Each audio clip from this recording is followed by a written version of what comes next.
How's it going, everybody? Well, we've been working on the old lathe here off and on. We've talked to the electrician who all he could say for now was, wow. And went running and screaming out the door. I know, I'm kidding there. But we have a lot to figure. First thing, we're going to run a temporary circuit from the panel back there. This is a three-phase machine, meaning there's 3 power legs going to this machine. However, so we have a lot of figuring to do. What's going to be interesting is 3-phase breakers are extremely expensive, and actually the wire for this is going to be expensive. My table saw here is 3-phase. It runs a big old 5 horsepower 3-phase. And so what you get when you come to the panel, this is what the table saw is running on.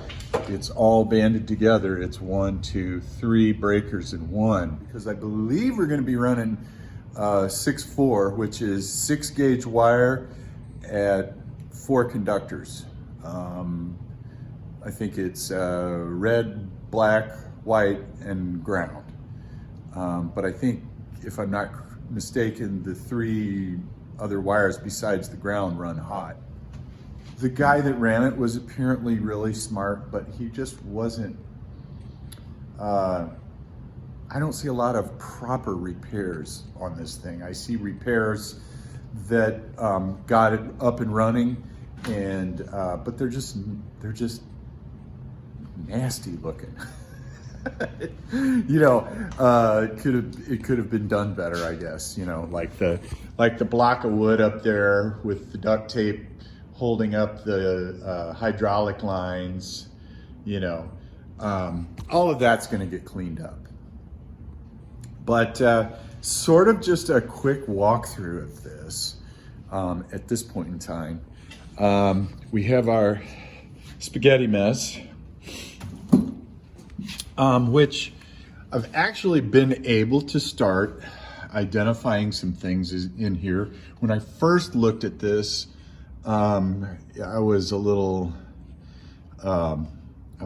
scared, to be quite honest with you, and it almost made me walk away from the machine. But Buckin did a video, gosh, 1.5 years ago or so, and he introduced Colby Owen of, he makes handles. He lives close by to Buckin. He has a similar machine to this, so I was able to reach out to Colby and message Colby and send him some pictures, and he was like, "No, man, that's pretty good compared to the age." And I also reached out to Liam Hoffman, who I got to message for the better part of an afternoon. He would get back to me when he could. But he just straight up said, you know, you're in for it. You're going to have to be an engineer, a wireman. You know, you're going to have to wear a lot of different hats to keep this thing up and going. If the part breaks, you're going to have to make the part.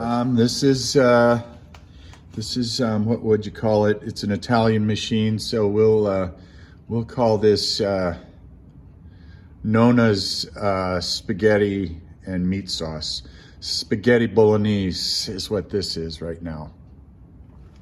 Running through this real quick is, you can see these fuses just hanging here. And in other words, you know, it's just kind of get it back online and get it working.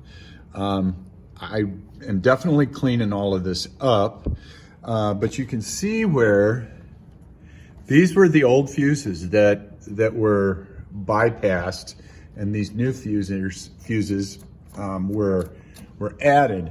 And it's my guess that if you take one of these guys out,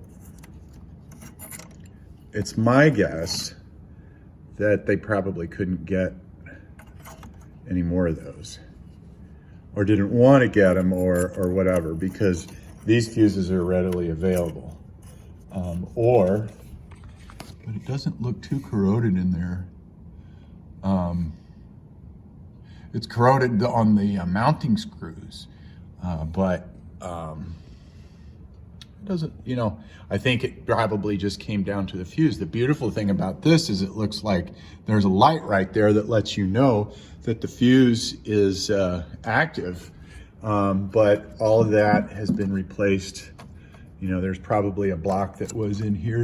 Yeah, you can see the mounting, bracket back there. So I'm not sure exactly how we're going to work that. Unfortunately, this is in Italian, and maybe we can glean some info off of this, but these other motors are, they don't have any plates on them, so there's gonna have to be some head scratching. I hope that I can reach out to the company. They do have a internet footprint, but it's very, very small, and it's in Italian. It'd be really nice if we could get some a manual or something from them. Boy, that would be sweet, but I'm not planning on that. So anyway, that's kind of the electrical scene. It's cleaning up pretty well for considering how old it is. I think I've shown this before. This is one of the rams that has been polished, brought back from that mess, and that's not polished yet. So it's cleaning up pretty well. Just hydraulic fluid and years of dust and rust, and so we're just kind of taking it slow and figuring it out. And then there's a lot of staring going on, just trying to figure out what's up. The hard hit is because bald men, when they climb into machines, they tend to get a lot of abrasions up there. So we're trying to keep the dome from a bunch of lacerations. So all in all, I am pretty darn happy and excited about it. It's going to take, I don't think we're going to be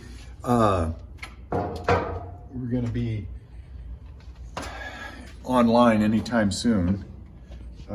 There's just a lot to be done and a lot to figure out, because I mean, holy smokes, there's a lot of steel turning and a lot of moving parts, and it's old school. It is controlled with solenoids and switching.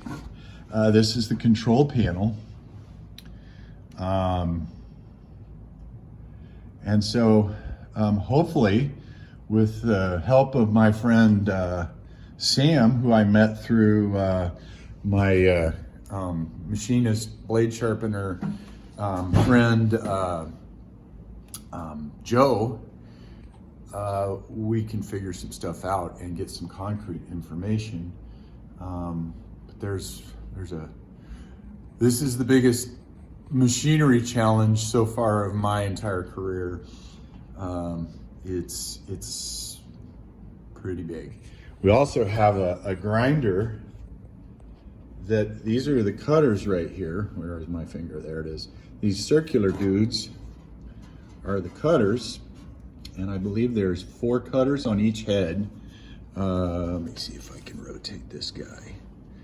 And so once you sharpen one of these circular cutters, you can rotate the cutter to the sharp, because you're only cutting on the tangent of this circle, just one little spot. So when that gets dull, you just rotate it until the whole thing is dull. And then there's a whole machine made by Valeri that those guys go on and get sharpened. But that's no walk in the park either. That's that machine is going to have to be cleaned up and figured out on how to use it and whatnot. So yeah, it's going to take a little while, but I think the work and whatnot is going to be, it's going to be amazing. I did find a foundry, which sounds kind of odd, that is going to make me, that can make me some cast aluminum patterns, or master copies, I guess you would say. So that's fortunate. So there's a lot on the plate, plus getting axe handles out with everything the way it is now.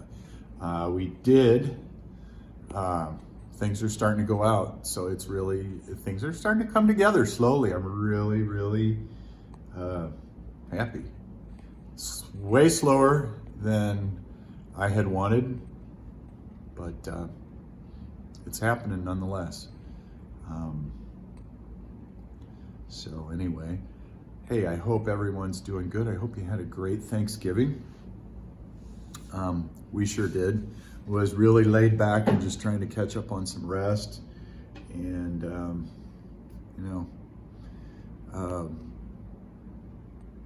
just sort of taking stock and just thinking and being grateful for all the friends and that we've run into in the last year or so.